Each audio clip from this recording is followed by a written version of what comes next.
We begin with NBC News International correspondent Claudio Lavanga in Vatican City. Thomas Rees, the senior analyst at Religion News Service, who previously was with National Catholic Reporter, a former U.S. ambassador to the Vatican during Pope Benedict's papacy, Ambassador Francis Rooney, and USA Today Washington bureau chief Susan Page.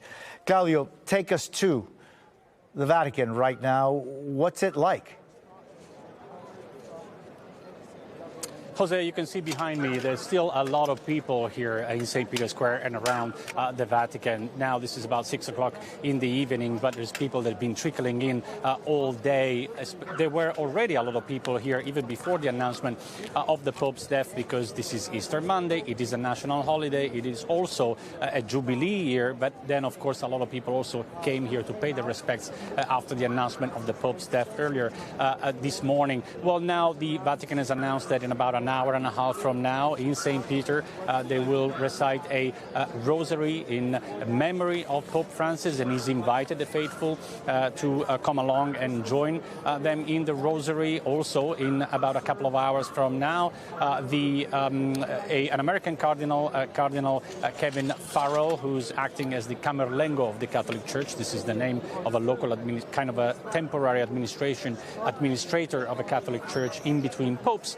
He will preside over the rite of confirmation of death and the deposition of the body of Pope Francis inside a coffin. Now, that's also a special occasion because the Pope Francis has simplified streamlined that process. In the past, popes used to be placed into 3 different coffins. The Pope has simplified that. That really goes along with his humble way of dealing with the Catholic Church and with tradition. He said, no, we only need one zinc-lined, simple wooden coffin, and he's going to be placed in there. And then, as early as Wednesday, in a couple of days, the Vatican spokesperson told us that he will be lying in state inside St. Peter's Basilica behind me, to allow the pilgrims, the faithful, the Catholics, anyone who wants to pay their last respects to Pope Francis to do so for about 24 to 48 hours. And we do expect very, very long queues of pilgrims wanting to do that, because Pope Francis was a very loved Pope here at the Vatican, in Rome, in Italy, and I'm sure around the world as well, Jose. Claudio, I know that this is just right now essentially occurring, and maybe they haven't announced how this is going to be handled, but among the things that this Pope changed in structure and even in tradition is that he spent his entire time as Pope in the Casa Santa Marta, not in the Pope's apartments there at the Vatican. And so traditionally, the Pope's quarters are closed when the Pope dies. But Santa Marta is where the cardinals have to come and spend their time when they come to Rome for the conclave. Any information on what they're going to do on Santa Marta? The entire second floor of Santa Marta has been the Pope's residence for coming up to almost 13 years. It's absolutely right, Jose. He decided from day one not to live in the luxurious, enormous apartment that is dedicated to the popes in the Apostolic Palace, and decided to live in that room, in this kind of residence. Let me just explain what Domus Santa Marta is. It's basically a residence inside the Vatican, some B&B, bed and breakfast, that was built by the Pope John Paul II specifically to host cardinals during conclaves, because it was always a problem of where to host them during this event, because there are so many coming to Rome for that occasion. So the Pope decided to just live in one of those rooms. There are kind of a smallish rooms.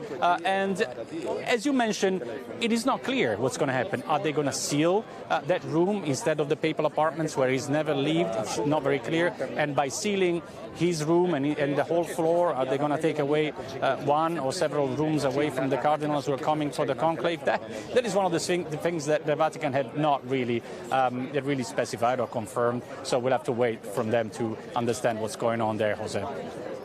I imagine that with all of the things that are going on, that's one of the issues that they're going to have to announce shortly. Thomas, how did Francis change or shape the Catholic Church, and he wasn't the most prolific writer. He certainly wrote some books, but he wasn't the most prolific of writers, popes. How did he? What was his major impact? Well, Pope Francis really changed the culture of the Catholic Church.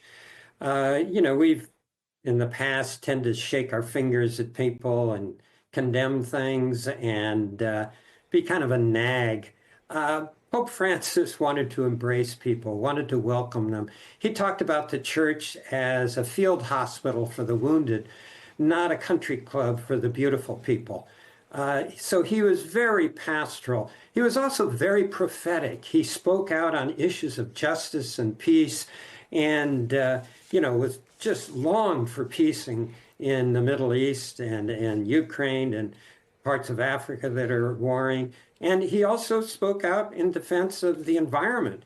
I mean, this is the Pope that embraced the environmental movement, accepted global warming as a fact, and said that we have to respond to it and do something about it.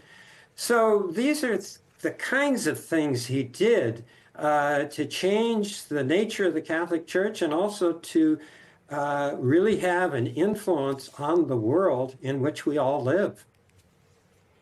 Yeah, Susan, that influence, he at times focused on the United States and its politics in many ways.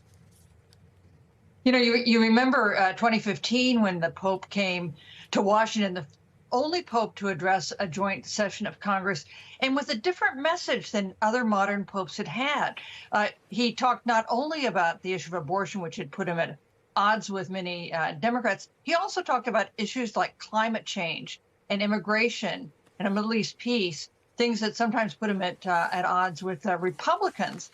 He was very much aligned with the foreign policy of President Obama, and he spoke out against the immigration policies in particular of President Trump, against building the wall and against his rhetoric with migrants. This was very, very different, and it I think, energized some parts of the Catholic Church in the United States, but it also has divided American Catholics. And we know from the polling that Pew does on issues of religion that Catholic Democrats have almost universally revere Pope Francis, but Catholic Republicans are somewhat divided on him. They still approve him, but by much lower numbers than Catholic Democrats. And in that way, the Pope just reflects, I think, modern American politics generally. Yeah, and Ambassador, just thinking one of the things that the Pope did, maybe because of where he was born and where he was raised, Ambassador, is he opened the focus or the prism towards Africa and the Americas. It's his impact on those parts of the world was far more significant, I think, than many recognize. Well, he did a lot of things no one has done before. I mean, when he started out by newly into his papacy, going to Lampedusa and calling out the plight of migrants and he called it the globalization of indifference. He had a great way with expressive imagery in the way he described problems around the world. And he was the first pope to go to Saudi Arabia or to the Arabian Peninsula and to Iraq. He went a lot of places. Yeah, and I'm just wondering, that traveling, which he visited 65 countries in the 12 plus years that he was, Pope. And I will never forget his visit to Mexico. And it wasn't just the fact that Mexico is such a powerful Catholic country, but it's where he chose to hold Mass and with whom he chose to hold Mass. And now, Father, I'm just wondering, there is so much symbolism in the decisions that he took. Absolutely. I mean, that was quite a visit when he came to Mexico, and he came right up to the border and celebrated the Eucharist there and talked about how we should be building bridges, not walls. That was not subtle at all on what he was trying to say. This is a pope who really spoke for the marginalized, for the refugees, for the migrants, for the sick, for the poor. This is a Pope who embraced those people and said that these are the ones that we have to care for.